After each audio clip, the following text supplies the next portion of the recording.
መዘዙ ለኢትዮጵያም ተርፏል። የምን መዘዝ ነው ለኢትዮጵያ የተረፈው? አሜሪካ እስራኤልና ኢራን በሚያደርጉት ጦርነት ላይ ለኢትዮጵያ የተረፈው መዘዝ ምንድነው? ኢትዮጵያውያን አሁንም ተጠንቀቁ። አሁንም የማስጠንቀቂያ መልእክቶች በውጭ ጉዳይ ሚኒስቴር በኩል እየተላለፉላችሁ ይገኛሉ። ኢትዮጵያ ውጭ ያላችሁ ኢትዮጵያውያን ደግሞ ከዚህ ጦርነት ጋር ተያይዞ የጥንቃቄ መልእክት ተላልፎላችኋል። እሱንም እነግራችኋለሁ። ትራምፕ የተናገሩት ንግግር ብዙዎችን ያስደነገጠ ሆኗል። እሱንም የምነግራችሁ ነው የሚሆነው። በአርሲ እየተፈጠረ ያለው ነገር ምንድን ነው? በኦርቶዶክሳውያን ላይ እየደረሰ ያለው እጅግ በጣም ግፍ የተሞላበት ግድያ፣ ከዚህ ጋር ተያይዞ የምነግራችሁ ነገር አለ። የሰው ፍቅር በዚህ ልክ ነው እንዲያስ ባለ የእህትና የወንድም ፍቅር ቻው በሚባል ቃል ውስጥ የተፈጠረው የፍቅር ልህቀት ብዙዎችን አስገርሟል።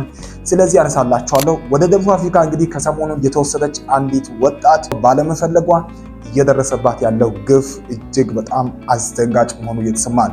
አብራችሁን ቆይታ አድርጉ። ይህ አቦክ ሚዲያ ነው።